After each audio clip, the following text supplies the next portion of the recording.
Gracias, Aldrich. Bueno, yo siempre pienso, bueno, no lo pienso yo, dicen que las ideas son apenas el 1% de las cosas que ocurren, ¿no? Y el trabajo es el 99% de todo lo demás, ¿no? Yo creo que Aldrich se ha encargado del 99%, yo solo puse un grano del 1%. Bien, voy a hablar sobre algo un poco complicado para tratarlo en 10 minutos, pero me atreví a hablar un poco sobre proteínas, ejercicio y composición corporal, ¿sí? Y vamos a tener una clase de composición corporal en esta lámina que están viendo allí. No sé si pueden ver a mi derecha o a la izquierda, hay una lámina de una persona sentada y luego hay una fotografía de un muslo, ¿sí? Imagínense que tomamos un muslo y hacemos un corte transversal para verlo desde arriba y vamos a ver varias superficies. En cada una de esas superficies vamos a ver un componente del cuerpo que es muy importante. Primero que nada vamos a concentrarnos en la parte, un circulito pequeño que está en cada uno de los muslos que pueden ver allí. Si el círculo más pequeño es el hueso, ¿sí? Fíjense que es un espacio pequeño comparado con las otras superficies. Luego tenemos una superficie más oscura de forma un poco irregular, ¿sí? Esa superficie es el músculo. En este caso estamos hablando de un músculo que está hipotrofiado, un músculo que no está entrenado.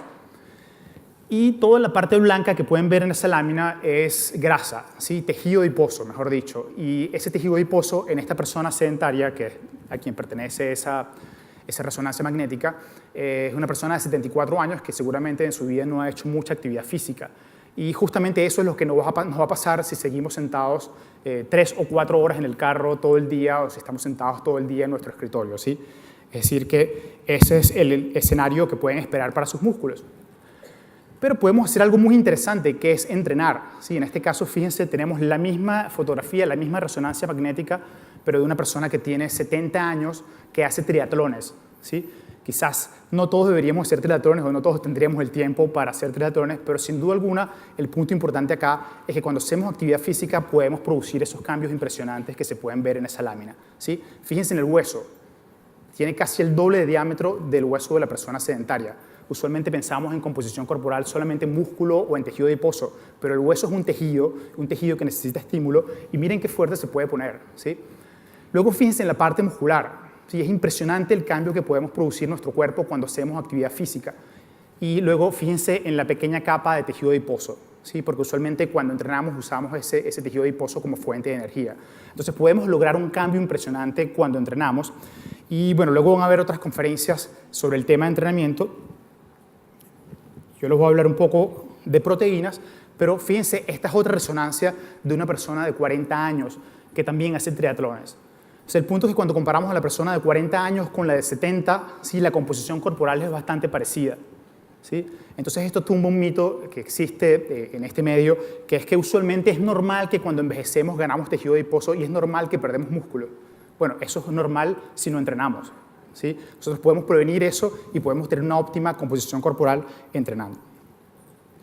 Entonces, podemos tener una óptima composición corporal si tenemos suficiente ejercicio. Luego van a haber algunas conferencias muy interesantes sobre eso. Pero aparte, vamos a tener una buena composición corporal si tenemos suficientes proteínas, que es justo de lo que les voy a comentar ahora. Usualmente es bastante difícil ilustrar un poco cuántas proteínas necesitan las personas, porque tendemos a caer un poco en tecnicismos. Y justamente mi intención en esta charla es tratar de que la mayoría de la gente entienda dos conceptos importantes. Primero que nada, entender que cuando no hacemos actividad física, las recomendaciones usuales indican que deberíamos consumir alrededor de 0.8 gramos por kilogramo de peso corporal de proteínas. Es decir, una persona que no haga nada de actividad física, sea bastante sedentaria, con menos de 1 gramo de proteína al día tendría suficiente proteína para estar vivo y para cumplir las funciones fisiológicas regulares del cuerpo. Ahora bien, se sabe que las personas cuando comienzan a hacer ejercicio de resistencia, digamos personas que comienzan a hacer maratones y todo esto, fíjense cómo pueden aumentar esas recomendaciones o esas necesidades de 0.8 gramos por kilogramo peso hasta 1.4 gramos por kilogramo de peso.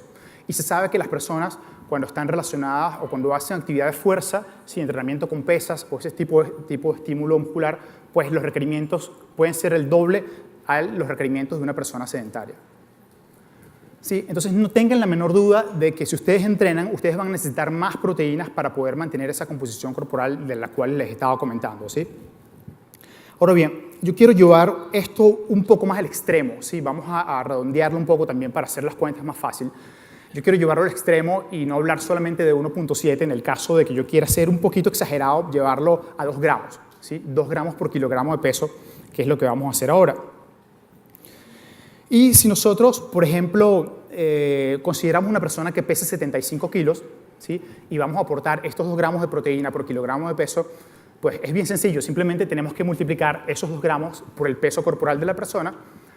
Y en el caso de este señor que está aquí con la pesa, necesitaría 150 gramos de proteínas cada día, ¿sí? Wow, 150 gramos suena como bastante, ¿no? A ver, yo tengo aquí un bistec, fíjense, esto es un bistec que luego se lo voy a dar a Víctor para que nos haga una preparación bien saludable, ¿sí? Fíjense que esto es un bistec de unos 90 gramos, no es muy grande, es como el tamaño de la palma de mi mano. Yo creo que mi hija de 7 años seguramente se puede comer esto fácilmente, ¿sí? Es una porción realmente bastante pequeña. Luego te lo doy para que lo prepares. Y lo que quiero ilustrarles con esto es que con ese bistec de apenas 90 gramos, si nosotros agarramos y quisiéramos hacer un ejercicio solo con fines educativos de saber cuántos bistecs de este tamaño tendría que comerse una persona que pesa 75 kilos, para llegar a esos 150 gramos tendría que comerse 8 bistecs, aproximadamente 8 bistecs y medio de ese tamaño, ¿sí? Si es mi cuñado, que es un poco adolescente, ese fácilmente se lo puede comer en una comida, una parrilla, de una sola sentada en un almuerzo, ¿verdad? De manera que no es muchísima cantidad lo que necesitamos para cubrir los requerimientos de proteína, sobre todo en este caso que queremos alcanzar a 2 gramos de proteína por kilogramo de peso. Bien, como les decía, es un ejercicio extremo. La idea no es que comamos solamente carne para poder llenar los requerimientos de proteína. Si nosotros usamos diferentes productos durante el día que tienen proteínas, nosotros fácilmente vamos a poder llegar a esa cantidad que en nuestro ejemplo es de 150 gramos.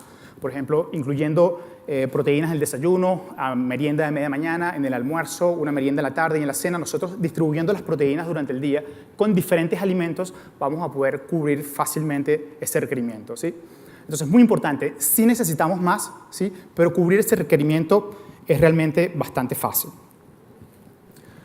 Otro punto muy importante donde ayudan las proteínas es en el control del peso corporal, ¿sí? En las personas que quieren reducir el peso corporal, usualmente cuando utilizamos esta cantidad de proteínas de aproximadamente 2 gramos por kilogramo de peso, observamos que las personas que pierden peso mantienen más tejido magro, ¿sí? Mantienen más tejido óseo, mantienen más músculos cuando están tratando de perder peso. Pero además un efecto muy importante de las proteínas es que nos dan saciedad, nos hacen permanecer con menos hambre durante más tiempo y eso es muy importante para poder mantener nuestro óptimo peso corporal y por supuesto una buena composición corporal. Igualmente se ha visto en algunos estudios recientes que las personas que consumen suficientes proteínas y están tratando de perder peso tienden a comer menos en las noches, si tienden a levantarse menos a hacer comidas en las noches y usualmente hasta tienden a tener menos pensamientos obsesivos con la comida. Entonces, para las personas que están perdiendo peso, es importante también que incluyan una cantidad suficiente de proteínas. Ahora bien, este punto es bien controversial porque estoy seguro que muchos de los que están aquí toman batidos de proteínas todos los días después que entrenan, ¿verdad? Y yo quiero aquí ilustrar algo que usualmente no se discute, ¿no? Que es el hecho de comparar alimentos versus batidos, ¿verdad? Y bueno, les adelanto que usualmente las investigaciones que se hacen con estos productos se hacen, por ejemplo, comparando proteína de whey versus proteína de caseína o versus proteína de soya, o en un caso menos ventajoso versus almidones. Entonces, obviamente, ahí sí se marcan unas diferencias. Pero hay muy pocos estudios que, por ejemplo, comparen consumir proteína de whey con consumir, por ejemplo, una arepa con huevos revueltos después del entrenamiento. O sea, hay muy pocos estudios sobre eso.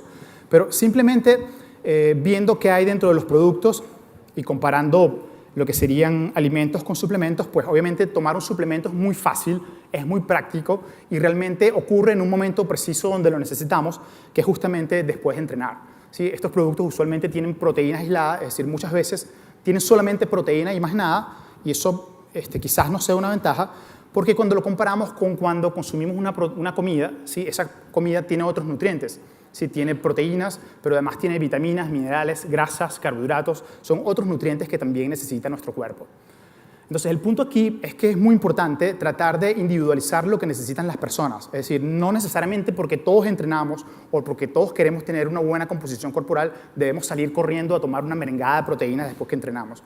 Usualmente podemos cubrir estas necesidades a través de alimentos también y yo pienso que cada persona debería tomar la decisión si ir de uno a otro lugar, es decir, consumir un suplemento o tomar un alimento después del entrenamiento, ¿sí? Lo importante es que la gente entienda que hacer una cosa o la otra tiene ventajas y desventajas y yo pienso que es bien importante aprovechar siempre las ventajas. Igualmente, como decía antes, no necesariamente todo el mundo necesita lo mismo, ¿sí? Es muy diferente una persona que comienza a entrenar porque quiere bajar de peso.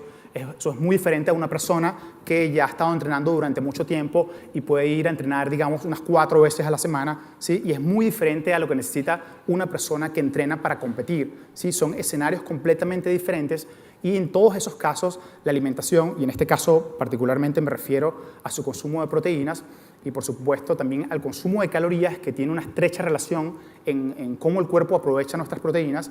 Esos detalles de la alimentación deben individualizarse para que cada persona pueda sacar el máximo provecho de su alimentación, ¿sí? Entonces, lo que quiero que se lleven a casa, ¿sí?, es que recuerden es que simplemente necesitamos más proteínas cuando hacemos ejercicio. Eso va a depender de cuánto entrenemos y del tipo de ejercicio que hagamos. Pero es fácil cubrir esos requerimientos si nosotros estamos atentos y pendientes de incluir alimentos con proteínas en cada una de nuestras comidas. Asimismo, vamos a tener una mejor composición corporal si hacemos suficiente ejercicio y si tenemos suficientes proteínas.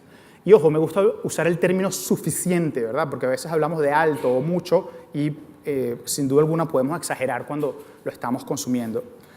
Y bueno, es importante que las personas entiendan que tienen beneficios tomar suplementos, pero también tienen muchos beneficios consumir los alimentos. Entonces debemos tener un balance entre esas dos cosas.